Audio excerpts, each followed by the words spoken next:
প্রিয় দর্শক, আজকের এ পর্বে আমরা জানব তুর্কি ও ইসলাম ইতিহাসের অন্যতম কিংবদন্তি বীর, উসমানীয় সাম্রাজ্যের ভিত্তির রচয়িতা উসমান গাজীর পিতা আর্তুগুল গাজীর জীবন ইতিহাস। তার জন্ম, শৈশব, যুদ্ধজয়, নেতৃত্ব, পারিবারিক জীবন, প্রেম, দুঃখ, কষ্ট, রাজনৈতিক সংগ্রাম এবং মৃত্যু সহ জীবনের গুরুত্বপূর্ণ ঘটনাগুলো আজকের ভিডিওতে আমরা তুলে ধরব। আর্তুগুল গাজীর জন্ম আনুমানিক 1191 সালের দিকে মধ্য এশিয়ার তুর্কি ওঘুজ কায়ি গোত্রে। তার পিতা ছিলেন সুলেমান শাহ। কিছু ঐতিহাসিক সূত্রে গুন্দুজ আলাপ নামেও বেশ পরিচিত ছিলেন তিনি, এবং মাতা ছিলেন হাইমে হাতুন। সে সময় মধ্য এশিয়ার মঙ্গলদের আক্রমণ, রাজনৈতিক অস্থিরতার কারণে তুর্কি গোত্রগুলো নিরাপদ আশ্রয়ের সন্ধানে পশ্চিমের অভিবাসন শুরু করে। শৈশব থেকেই আর্তুগুল ছিলেন সাহসী, বিচক্ষণ ও যুদ্ধকৌশলী, পারদর্শী ঘোড়সওয়ার, তীরন্দাজ এবং তরবারি চালনায় তিনি অল্প বয়সী অসাধারণ দক্ষতা অর্জন করেছিলেন। তার পিতা তাকে শুধু একজন যোদ্ধা নয়, বরং একজন ন্যায়পরায়ণ নেতা হিসেবেও গড়ে তুলেছিলেন। মঙ্গলদের ভয়াবহ আগ্রাসনের মুখে কায়ি গোত্রকে নিয়ে তার পরিবার আনাতোলিয়ার দিকে যাত্রা শুরু করেন, এবং দীর্ঘ যাত্রায় তার বহু কষ্ট, ক্ষুধা, রোগ ব্যাধি এবং শত্রুর আক্রমণের মুখোমুখি হয়। পিতার মৃত্যুর পর গোত্রের নেতৃত্বে প্রশ্নে নানা সংকট তৈরি হলেও আর্তুগুল দৃঢ়তার সঙ্গে গোত্রকে ঐক্যবদ্ধ রাখেন। ইতিহাসের একটি বিখ্যাত ঘটনার কথা উল্লেখ করা হয়। এক যুদ্ধে আর্তুগুল অল্প সংখ্যক সৈন্য নিয়ে এমন একটি বাহিনীকে সাহায্য করেন যারা পরবর্তীতে সেলজুক সুলতানের বাহিনী হিসেবে পরিচিত হয়।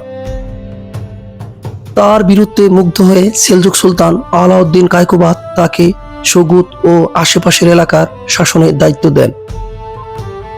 এই অঞ্চলেই পরবর্তী উসমানীয় সাম্রাজ্যের জন্মভূমি হয়ে ওঠে। এরপর শুরু হয় সীমান্ত রক্ষার দীর্ঘ সংগ্রাম। বাইজেন্টাইন দুর্গ, বিদ্রোহ গোত্র এবং সীমান্তের দস্যুদের বিরুদ্ধে তিনি একের পর এক অভিযান পরিচালনা করেন। ছোট ছোট বহু যুদ্ধে তিনি বিজয় অর্জন করেন এবং সীমান্তে মুসলিম বসতি নিরাপদ করেন। আর্তুগুলের জীবনে আরেকটি গুরুত্বপূর্ণ অধ্যায় হল তার পারিবারিক জীবন। অধিকাংশ ঐতিহাসিক সূত্র অনুযায়ী তার স্ত্রী ছিলেন হালিমা হাতুন, তবে এই বিষয়টি ইতিহাসবিদদের মধ্যে বিভিন্ন মতভেদ রয়েছে। অনেকেই জনপ্রিয় টিভি সিরিজ হালিমে হাতুনের চরিত্রকে বিশেষভাবে তুলে ধরা হলেও সব ঐতিহাসিক সূত্র তা নিশ্চিত করে না, তাই এই বিষয়ে সতর্ক থাকা খুবই জরুরি বিষয়। আর্তুগুল ও তার স্ত্রী সংসারে জন্ম নেয় ভবিষ্যতের মহাশাসক উসমান গাজী, যিনি পরবর্তীতে উসমানীয় সাম্রাজ্যের প্রতিষ্ঠাতা ছিলেন। এছাড়াও তার আরও কয়েকজন পুত্র ছিলেন, যাদের মধ্যে সাবচি বেগুন গুন্দাঞ্জু বে উল্লেখযোগ্য। আর্তুগুল শুধু একজন যোদ্ধাই ছিলেন না, তিনি ছিলেন একজন বিচক্ষণ প্রশাসক। তিনি ন্যায়পরায়ণ প্রতিষ্ঠা, দারিদ্রদের সহায়তা করা, গোত্রের মধ্যে শৃঙ্খলা বজায় রাখা সহ বিভিন্ন দায়িত্ব পালন করেছেন। তার শাসনে সগুত ধীরে ধীরে একটি শক্তিশালী সীমান্ত অঞ্চল হিসেবে গড়ে উঠতে থাকে। তবে তার জীবন কেবল বিজয়ের গল্পই নয়, তিনি বহু প্রিয় সঙ্গিনীকে যুদ্ধে হারিয়েছিলেন। মঙ্গলদের চাপ, বাইজেন্টাইনদের ষড়যন্ত্র, অভ্যন্তরীণ বিশ্বাসঘাতকতা এবং দীর্ঘ যুদ্ধ তার জীবনকে কঠিন করে তুলেছিল। অনেক সময় খাদ্য সংকট ও অর্থনৈতিক সমস্যাও তার গোত্রকে বিপদের মুখে ফেলে দিয়েছিল। তার জীবনের সব থেকে বড় শক্তি ছিল ধৈর্য, ঈমান ও নেতৃত্বের গুণাবলী। প্রতিটি পরাজয় বা সংকট থেকে তিনি নতুন শিক্ষা গ্রহণ করতেন এবং আরও শক্তিশালী হয়ে ফিরে আসতেন। তিনি বিশ্বাস করতেন, একটি শক্তিশালী রাষ্ট্র গড়তে হলে তরবারি নয়, ন্যায় বিচার ও জনগণের আস্থা অর্জন বিশেষ প্রয়োজন।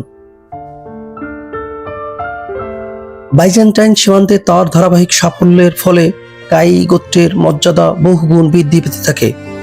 আশেপাশের অনেক তুর্কি গোত্র ও তার নেতৃত্ব মেনে নিতে থাকে, তার সঙ্গে জোট গঠন করে।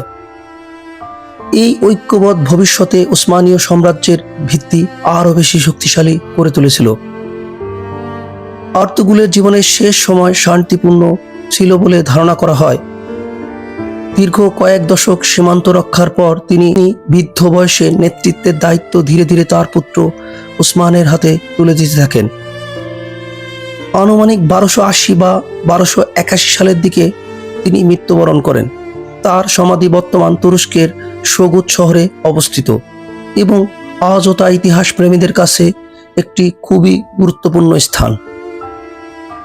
আর্তুগুল গাজী নিজে কোনো বিশাল সাম্রাজ্যের সম্রাট ছিলেন না, কিন্তু তার আদর্শ, দূরদর্শিতা, সামরিক দক্ষতা এবং নেতৃত্বই এমন একটি ভিত্তি তৈরি করেছিল যার উপর দাঁড়িয়ে তার পুত্র উসমান গাজী বিশ্বের অন্যতম দীর্ঘস্থায়ী সাম্রাজ্য উসমানীয় সাম্রাজ্য প্রতিষ্ঠা করেছিলেন।